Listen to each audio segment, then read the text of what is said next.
In the hollow halls where history sleeps, etched in stone and shadow, lies a name whispered only by the winds that sweep across the Peloponnese. A name that belongs not to a king, nor a hoplite clad in bronze, but to a queen whose mind was the sharpest weapon in all of Sparta. This is the chronicle of Gorgo, the shadow behind the throne, the fire within the heart of a city of warriors. Before the legends of Thermopylae were carved in blood and glory. Before the 300 became a monument to defiance, there was a girl born into a world of iron discipline. Sparta did not coddle its daughters, it forged them. They were trained not for the loom, but for the mind. To be shrewd, to be resilient, to be the unshakable bedrock upon which Spartan men could build an empire of courage. Gorgo, daughter of King Cleomenes, was the epitome of this ideal. Her playground was the royal court. Her toys were the riddles of statecraft. Her lullabies were the hushed conversations of envoys and spies. Even as a child, her insight was unnerving. The archives speak of a day when a suitor from a distant land, Aristagoras of Miletus, came to her father's court. He came bearing maps of shimmering gold and silver, promising Cleomenes a vast empire in the east, the Persian Empire, ripe for the taking. He spoke of untold riches, of cities groaning with wealth. The king was tempted, his eyes reflecting the gleam of the promised gold. But from the shadows, a small voice, clear and cold as a mountain spring, cut through the avarice. It was Gorgo. "Father," she warned, "this man will corrupt you. Send him away." Her words, simple and direct, held the weight of prophecy. Cleomenes, startled by the sheer wisdom in his daughter's eyes, heeded the warning. The offer was refused, and Sparta was saved from a fool's errand that would have led to certain ruin. The seeds of a great mind had taken root. Years passed. Gorgo blossomed, not into a delicate flower, but into a woman of formidable intellect. She was given in marriage to the man who would become the most famous Spartan of all, Leonidas. Theirs was not merely a political union. It was a meeting of minds, a partnership forged in the crucible of Spartan duty. He was the shield, she was the spear's point. He was the brawn, she was the brain. While Leonidas trained his body to be an unbreakable wall, Gorgo trained her mind to see the patterns others missed, to read the silence between words, and to understand the intricate dance of power. Then, the storm from the east finally broke. Xerxes, the god-king of Persia, amassed an army the likes of which the world had never seen. His ambition was singular: to swallow Greece whole, to extinguish the defiant flame of freedom that burned in the city-states. Envoys were sent to every corner of Hellas, demanding earth and water, the ultimate symbols of submission.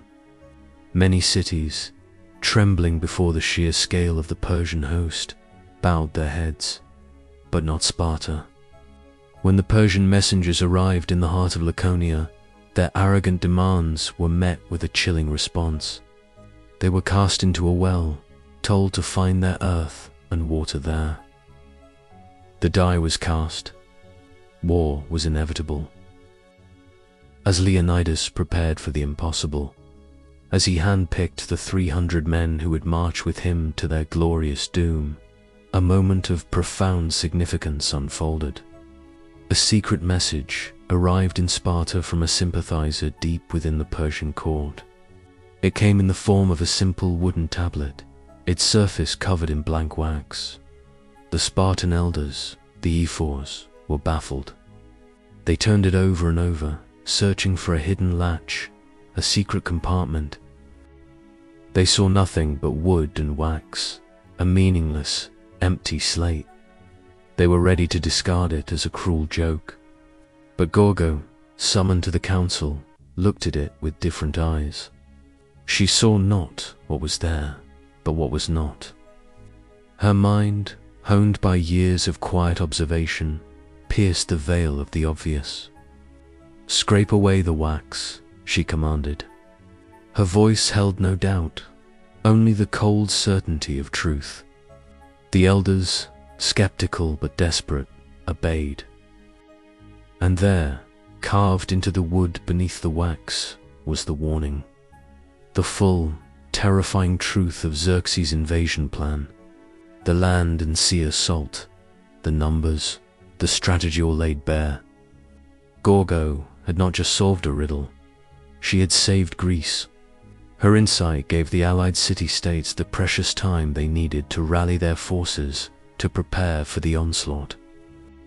Without her, the Battle of Thermopylae might have been the end of the story, not its most glorious chapter.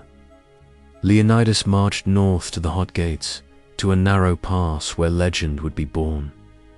Before he left, in the quiet moments before the dawn of his final day in Sparta, he turned to his queen.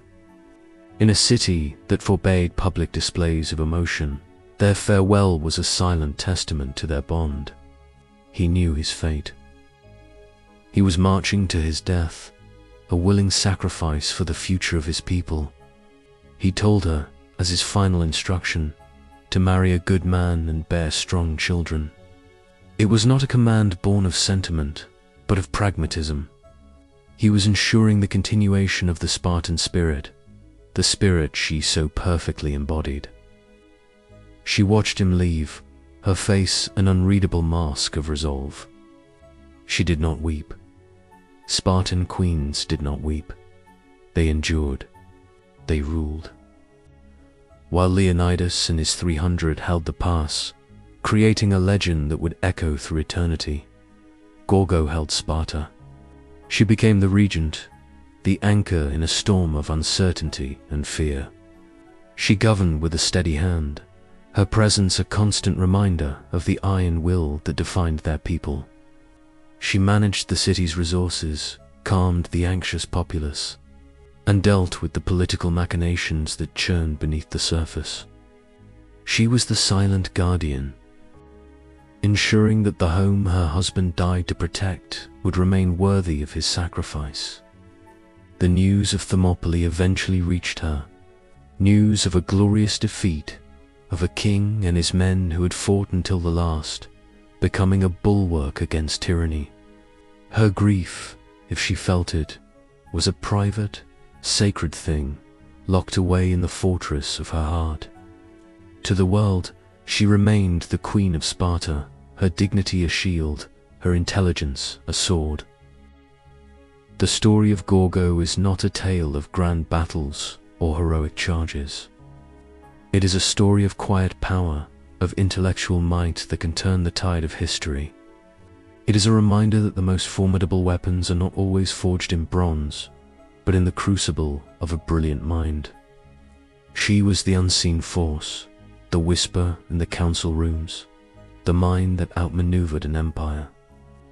Her legacy is not written on a grand monument, but etched into the very fabric of Western history.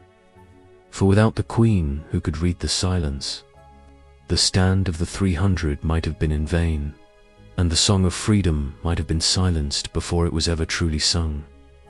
She remains, forever, the Spartan queen who defied Persia, not with a spear, but with wisdom. And in the forgotten chronicles, her name is remembered, a quiet testament to the enduring power of a truly formidable mind.